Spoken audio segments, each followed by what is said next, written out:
हर हर महादेव। माता पार्वती के 3 प्रश्न।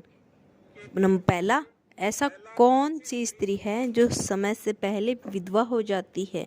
नंबर 2, कौन सी स्त्री को जीवन में कभी सुख प्राप्त नहीं मिलता।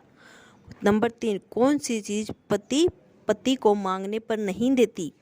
एक बार भगवान शिव कैलाश पर्वत पर बैठे थे तो माता पार्वती भगवान शिव से मिलने के लिए जाती है और कहने लगती है, प्रभु, जब से मैं आपसे मिलने के लिए आ रही थी तब मेरी नज़र मृत्यु लोक पर पड़ी। वहाँ मैंने क्या देखा कि 3 स्त्रियां जो आपस में सहेली थी, उनमें से 2 स्त्रियां विधवा होकर के दुखी जीवन जी रही थी, जबकि एक स्त्री सुहागन होकर अपने पति के साथ सुखी जीवन जी रही थी। प्रभु, यह बात मेरे समझ में नहीं आई, इसलिए मैंने 3 प्रश्न गूंजने लगे। अब मैं आपसे यह चाहती हूँ कि आप मेरे तीनों प्रश्नों के उत्तर देकर मुझे संतुष्ट करने की कृपा करें। इस प्रकार माता पार्वती की बात को सुनकर के भगवान शिव कहते हैं, पार्वती, तुम मुझे अपने तीनों प्रश्न बताओ, मैं तुम्हें तुम्हारे प्रश्नों के उत्तर देकर पूरी तरह संतुष्ट करने का प्रयास करूंगा। अब पार्वती माता कहती है, प्रभु, मेरा पहला प्रश्न, कौन सी स्त्री समय से पहले विधवा हो जाती है। मेरा दूसरा प्रश्न, कौन सी स्त्री को जीवन में कभी सुख नहीं मिलता। और मेरा तीसरा प्रश्न है कि कौन सी ऐसी चीज़ है जो एक पत्नी अपने पति को मांगने से भी नहीं देती। इसी प्रकार माता पार्वती के प्रश्न सुनकर भगवान शिव कहने लगे, पार्वती, तुम जिन स्त्रियों की बात कर रही हो उनमें से 2 स्त्रियां विधवा होकर अपना दुखी जीवन जी रही है और वहाँ वही एक स्त्री सुहागन होकर अपने पति के साथ अपना सुख जीवन जी रही है। तुम जानना चाहती हो आखिरकार ऐसा क्यों? तो मैं तुम्हें एक छोटी सी कहानी सुनाता हूँ। इस कहानी को पूरा ध्यान से सुनना। आधी अधूरी कहानी सुनने वालों को आधा अधूरा ही ज्ञान प्राप्त होता है, जो जीवन में कभी काम नहीं आता, क्योंकि तुम्हारे तीनों प्रश्नों के उत्तर इस छोटी सी कहानी में समाये हुए हैं। इस कहानी को यदि तुमने ध्यान से सुना तो तुम्हारे तीनों प्रश्नों के उत्तर तुम्हें अवश्य मिलेंगे और तुम्हें संतुष्टि प्राप्त होगी। माता पार्वती कहती है, प्रभु, मैं आपकी बात से सहमत हूँ, आप कहानी शुरू करो। मैं कहानी को पूरे मन से सुनूंगी और जब तक कहानी बोलोगे तब तक मेरा मन किसी दूसरे स्थान पर नहीं जाएगा। भगवान शिव कहते हैं, हे पार्वती, सबसे पहले मैं तुम्हें उस स्त्री की कहानी सुनाता हूँ जो सुहागन बनकर के सुखी जीवन जी रही है। देखो, जिस सुहागन स्त्री की तुम बात कर रही हो वो सुहागन स्त्री एक राजा के नौकर की पत्नी है और जिस नौकर की वो पत्नी है उस नौकर को अपने पत्नी पर पूरा विश्वास और भरोसा है कि वो पतिव्रता है, जिसकी महिमा वो अपने साथियों में बार बार करता है। अब देखो, एक दिन की बात है, उस राजा के नौकर ने अपनी पत्नी की प्रशंसा इतनी की कि बात धीरे धीरे फैलते हुए राज दरबार तक पहुंच गए। फिर उस राजा ने अपने नौकर को बुलाया और उस नौकर ने कहा कि तुम हर किसी से अपनी पत्नी की प्रशंसा करते रहते हो कि तुम्हारी पत्नी पतिव्रता है। क्या वास्तव में तुम्हारी पत्नी पतिव्रता है? क्या तुम्हें पूर्ण विश्वास है? भगवान शिव कहते हैं, पार्वती, इस प्रकार राजा की बात सुनकर के नौकर कहने लगा, महाराज, मुझे पूरा विश्वास है कि मेरी पत्नी पूरी तरह पतिव्रता है। अब उसी समय पर राजा का महामंत्री कहने लगता है, यदि मैं तेरी पत्नी का पतिव्रती धर्म खंडित कर दूं तो तुझे क्या सजा मिलनी चाहिए? तो नौकर ने कहा, यदि तुम मेरी पत्नी का पतिव्रती धर्म खंडित कर देते हो तो महाराज, मुझे फांसी की सजा लगा देना। अब वो राजा का नौकर भी मंत्री से कहता, महाराज, यह मेरी पत्नी का पतिव्रत धर्म खंडित नहीं कर पाया तो उनको सजा क्या मिलनी चाहिए? तो राजा ने कहा, मंत्री को भी फांसी की ही सजा दी जाएगी। भगवान शिव कहते हैं, पार्वती, इसी प्रकार मंत्री ने स्वीकार कर लिया और नौकर से पूछा कि क्या तुम वस्तु लाओ जिसे तुम मानने कि तेरी पत्नी का धर्म खंडित करने में सफल हुआ। तो नौकर ने कहा, मंत्री यदि तुम मेरे घर से जाकर मेरे विवाह के समय पर मुझे एक पटका मिला था और एक कटार मिली थी जो दूल्हे को देते हैं, वो मेरी पत्नी ने बहुत संभाल कर रखी है, जो सुहागन की निशानी मानी जाती है। यदि पटक्का और कटार लाकर तुम मुझे दिखा दो तो मैं मान जाऊंगा कि मेरी पत्नी का धर्म तूने पूरी तरह नष्ट कर दिया। अब भगवान शिव कहते हैं, पार्वती शर्त स्वीकार हो जाने के बाद मैं वो मंत्री शहर में जाता है और एक दूती से जाकर मिलता है। वो दूती एक दूसरे से भिड़ाने का काम करती थी और जो काम कोई नहीं करता था उस काम को करने में वह सक्षम थी। फिर इसी प्रकार उस मंत्री ने उस दूती को अपने स्वार्थ के लिए बुलाया और दूती से कहा, देखो इस नाम का एक व्यक्ति है, उससे मैंने शर्त लगाई है। और फिर उसने उस शर्त के बारे में उसे दूती को सारा कुछ बता दिया। फिर वो उस दूती से कहने लगा कि तुम कैसे भी करके उस स्त्री से मेरा संपर्क करवा दे, तुझे जितना धन चाहिए मैं उतना दूंगा। भगवान शिव कहते हैं, पार्वती इस प्रकार मंत्री की बात सुन के दूती कहने लगी, भाई तू उस औरत के बारे में बात मत कर, वह औरत पूरी तरह से पतिव्रता है, वो तेरी ओर देखेगी भी नहीं, तेरी शक्ल भी नहीं देखेगी और उसके परिवार वाले भी खूंखार हैं, तेरे खाल उतार लेंगे। तो मंत्री कहने लगा, ठीक है, यदि तुम मेरा उसे संपर्क नहीं करवा सकती तो एक काम कर दे, उसके घर जाके पटका और कटार चुरा ला कर दे। उसकी पत्नी के गुप्तांग के पास यदि कोई चिन्ह हो तो वो चिन्ह भी मुझे देख कर के बता दे, फिर भी तुझे कुछ मुंह मांगा इनाम दूंगा। भगवान शिव कहते हैं, पार्वती यह बात दूती की समझ में आ गई। उसने कहा, ठीक है, मैं तुम्हारा काम अवश्य करूंगी। नौकर शहर में रहता था। दूती नौकर के घर जाती है और उसकी पत्नी से जाकर बोलती है, बेटी मैं तेरे पति की बुआ हूँ, मैं कई वर्षों के बाद आई हूँ।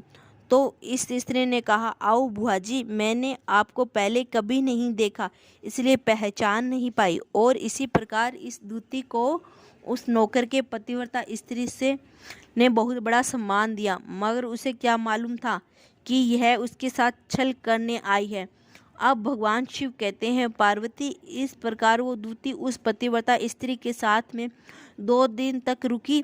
जिस समय वो स्त्री स्नान करने लगी तो दूती उठकर उस पतिव्रता स्त्री की कमर मलने लगी। इसी पतिव्रता स्त्री ने बहुत मना किया, फिर भी वो दूती नहीं मानी और कहने लगी, मुझे तो बेटी से भी प्यारी लगती हो तुम, मना मत करो, काफ़ी दिनों के बाद मेरी तुम्हारी मुलाकात पहली बार हुई है। अब ऐसा कहकर दूती मुंह पर हाथ फेरने लगी, फिर आंखों पर दोनों बहाने से उस दूती से पतिव्रता स्त्री की आंखों में पानी मार दिया और उस स्त्री की आंखें बंद हो गई।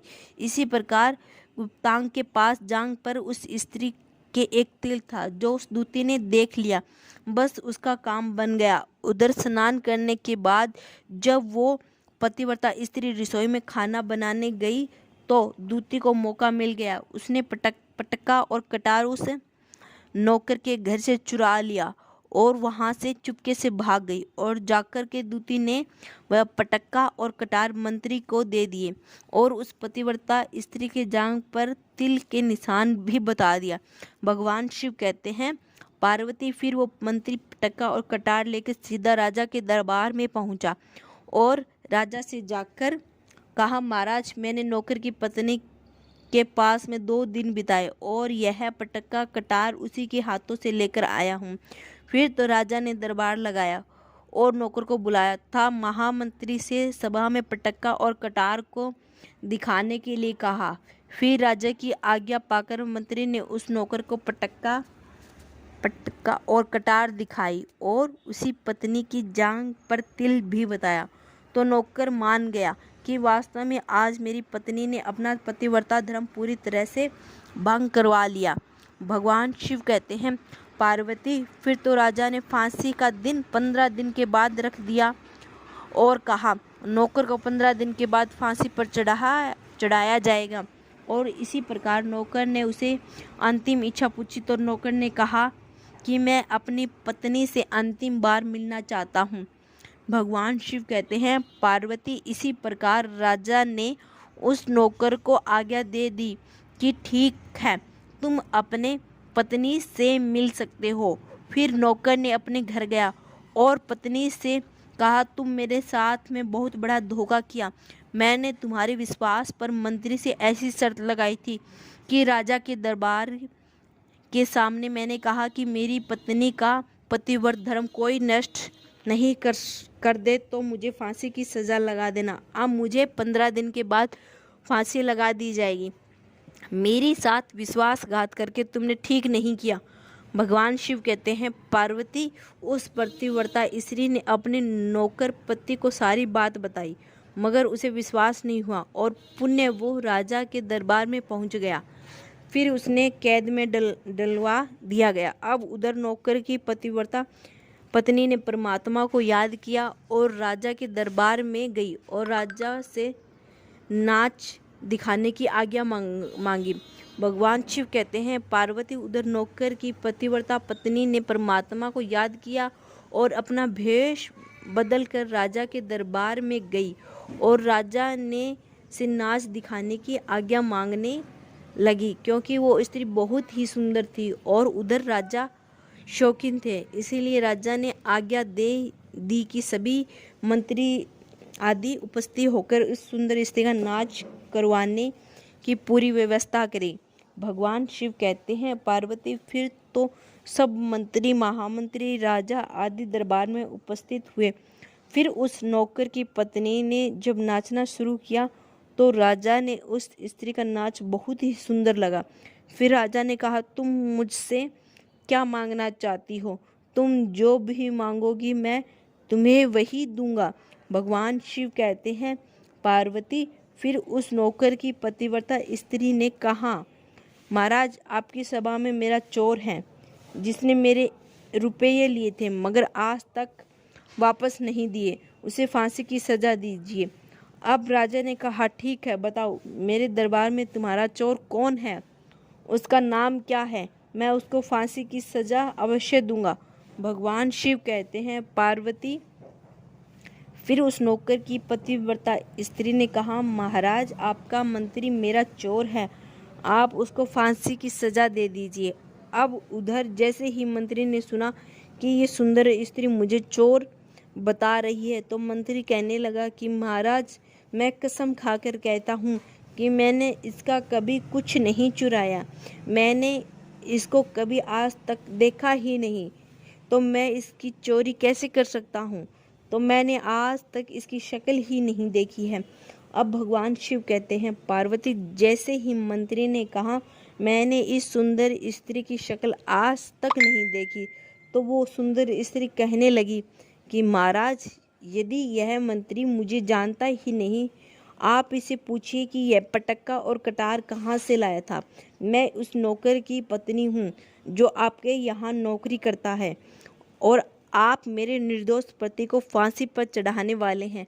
अब मैं आपको पूरी कहानी सुनाती हूँ। ये जो आपका मंत्री है इसने मेरे पास में अपनी एक दूती को भेजकर मेरी जान के तिल का पता लगाया और उसने ही यह पटक्का और कटार चुराकर इसको लाकर दे दी। और आपको मंत्री के द्वारा भेजी गई दूती जब मेरे घर पर आई थी तो उसने मुझसे कहा कि वह मेरे पति की बुआ है, वो पहली बार आई थी इसलिए मैं उसको पहचान न सकी। और महाराज इस प्रकार मैंने उस स्त्री को अपने यहाँ पर बहुत बड़ा सम्मान दिया और अपने यहाँ पर ठहरने की व्यवस्था की।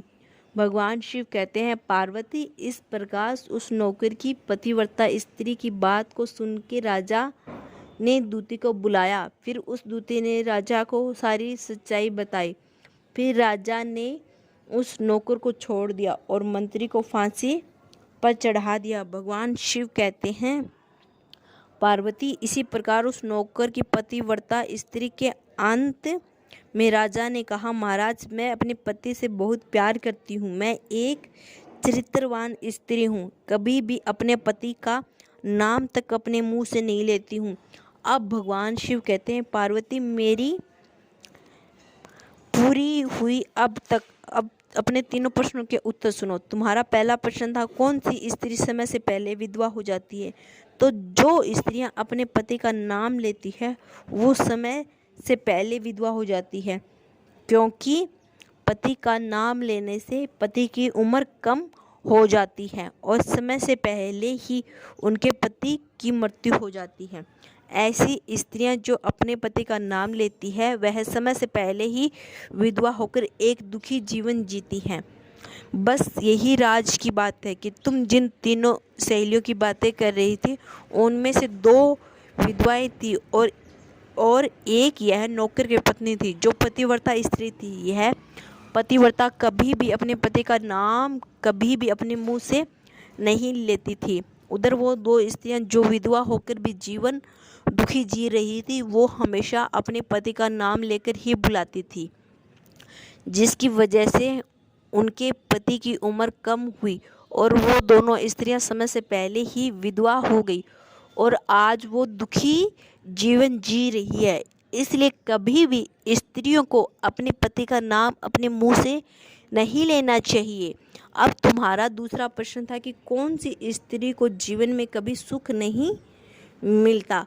तो समझ लो, जो स्त्रियां अपने पति के बिना अनुमति के किसी तीर्थ स्थान या उत्सव पर जाती है उनके जीवन में कभी सुख नहीं आता। ऐसी स्त्रियां जीवन में दुखी रहती है और उनके पति का प्रेम नहीं मिलता। अब भगवान शिव कहते हैं, पार्वती तुम्हारा तीसरा प्रश्न था ऐसी कौन सी इस चीज़ है जो एक पत्नी अपने पति को मांगने से भी नहीं देती।